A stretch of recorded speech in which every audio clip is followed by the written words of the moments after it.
Okay, नमस्ते सबैजनालाई।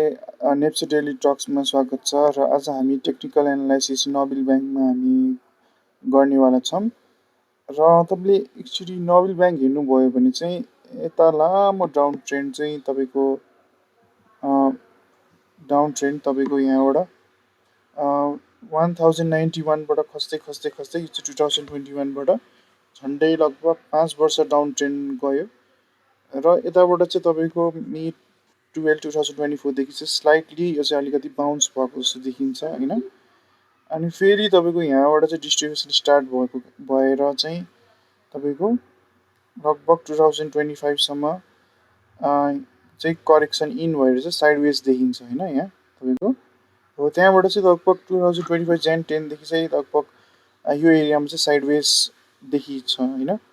So यहाँबाट चाहिँ तपाईँको बिस्तारै सपोर्ट बनाएर चाहिँ फेरि यो ब्रेकआउट दिएर चाहिँ माथि अप ट्रेन्ड चाहिँ March 29सम्म चाहिँ गएको देखिन्छ।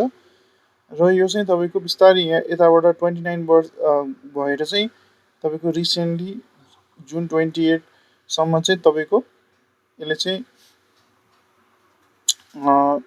यहाँ तपाईँको बटम बनाएको देखिन्छ होइन, डबल बटम है। यो एरियामा चाहिँ डबल बटम चाहिँ यहाँ एकुमुलेसन जस्तो देखिन्छ।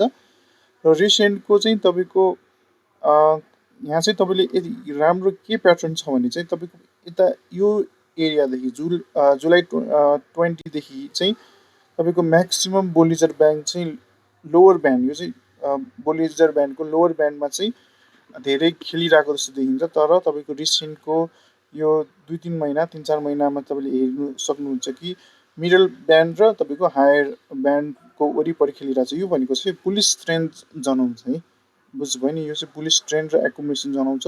तपाईँले चाहिँ यहाँ चाहिँ तपाईँको डबल बटम भएको देखिन्छ होइन। र यो चाहिँ तपाईँको लास्ट विक चाहिँ तपाईँको यो अप्पर ब्यान्डमा चाहिँ क्लोजिङ दिएको देखिन्छ। यो भनेको चाहिँ अलिकति स्ट्रेन्थ चाहिँ बेसी देखेको छ र भोल्युम पनि अलि अपसाइड एकदम इन्क्रिज देखिन्छ होइन। यहाँ पनि तपाईँले यो छ नि जुन यो माथिको अप्पर ब्यान्ड चाहिँ ब्रेकआउट देखे पनि, तर यो चाहिँ तपाईँको स्पिनिङ टप हो होइन। सो त्यही कारणले गर्दाखेरि चाहिँ यहाँ चाहिँ सबै बेरिस क्यान्डल देखिन्छ क्या, बुलिस क्यान्डल चाहिँ देखिँदैन।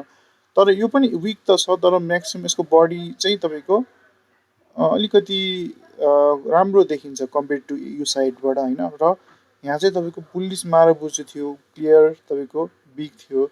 सो त्यही कारणले गर्दा दुईवटा क्यान्डल चाहिँ अलिकति बुलिस भएको कारणले गर्दाखेरि चाहिँ हामी चाहिँ यो चाहिँ लगभग यसको ब्रेकआउट चाहिँ अलिकति एटेम्प ट्राई गरिरहेको जस्तो देखिन्छ होइन। कम्प्लिट चाहिँ भएको छैन। कम्प्लिट हुँदा चाहिँ यो एरियामा तपाईँको क्लोजिङ दिएर यो एरियामा चाहिँ तपाईँको अलिकति राम्रो 560को एरियामा चाहिँ तपाईँको क्लोजिङ दिनुपर्छ है विकली क्यान्डलमा। तर यसको भोल्युम चाहिँ योभन्दा चाहिँ अलिकति बेसी हुनुपर्छ। अनि त्यो एरियामा चाहिँ हाम्रो बाई इन्ट्री हुनसक्छ होइन। यदि बाई इन्ट्री यहाँ भयो भने चाहिँ तपाईँले स्टप लस चाहिँ 1%को या 1-2% विकली क्यान्डल अलिक ठुलो भएको कारणले गर्दा 1-2%को चाहिँ तपाईँले स्टप लस राखेर चाहिँ यो हाम्रो नेक्स्ट टार्गेट चाहिँ 600देखि 620को चाहिँ यो एरियामा चाहिँ प्रफिट बुकिङ गर्न सकिन्छ है। सो नेबल ब्याङ्क चाहिँ एउटा इन्भेस्टिङ स्टक्स हो होइन तपाईँको। सो यो अलिकति स्लो भए पनि अलिकति सेफ स्क्रिप्ट चाहिँ मानिन्छ। किनभने स्क्रिप्ट चाहिँ सेफ चाहिँ किन हुनसक्छ भन्दाखेरि चाहिँ तपाईँको यो चाहिँ अब यसको डिभिडेन्डहरू चाहिँ दिन सक्छ है। डिभिडेन्ड चाहिँ राम्रो यसको बोनस हिस्ट्री रहेको छ ब्याङ्किङ मध्ये होइन। सो त्यो कारणले गर्दाखेरि चाहिँ यो स्क्रिप्ट चाहिँ स्लो हुनसक्छ, तर अलिकति तपाईँको यसले राम्रो रिटर्न चाहिँ दिन सक्छ। सो यो चाहिँ ट्रेडिङ स्टक्स भन्दा नि इन्भेस्टिङ स्टक्स हो होइन। सो तपाईँको चाहिँ यो चाहिँ तपाईँले ध्यान दिनु पऱ्यो, यो एरियामा चाहिँ बाई गर्ने होइन। तर यो एरिया जब यो जुन यो चाहिँ अलिकति तपाईँ यहाँ हेर्नु सक्नुहुन्छ, यो चाहिँ स्पिङ ड्रप, यो चाहिँ तपाईँको यो यो क्यान्डलनिर चाहिँ तपाईँको सप्लाई बेसी भएको देखिन्छ। सो त्यही कारणले गर्दा यो ब्रेकआउट भएपछि मात्रै बाई इन्ट्री गर्न सक्नुहुन्छ। अनि जसले चाहिँ अलरेडी तपाईँ प्रफिट हुनुहुन्छ भने चाहिँ बिस्तारै तपाईँको 5% गर्दा चाहिँ प्रफिट बुकिङ गर्न सक्नुहुन्छ। तर तपाईँले यदि जो मान्छे चाहिँ अब बाई इन्ट्रीको लागि हुनुहुन्छ भने चाहिँ होल्ड वेट एन्ड वाच गर्नु छ होला। एक्चुअली यो रेसिस्टेन्ट चाहिँ तपाईँको ब्रेक गर्ने पोसिबिलिटी योपालि चाहिँ अलिक धेरै हाई छ होइन। किनकि यसको बिल्डअप चाहिँ यतातिर भएको छ कि राम्रो स्ट्रङ बिल्डअप भएको कारणले गर्दाखेरि चाहिँ यो चाहिँ अलिकति बुलिस हुनसक्छ, तर अलिकति स्लो चाहिँ हुनसक्छ। लाइक अरू स्क्रिप्टहरू जस्तै स्वाट स्वाट बुलिस ब्रेकआउट दिने पोसिबिलिटी चाहिँ लो छ, तर ब्रेकआउट चाहिँ हुन्छ, तर टार्गेट अलिकति एचिभ गर्न चाहिँ अलिकति टाइम लाग्ने चाहिँ देखिन्छ है।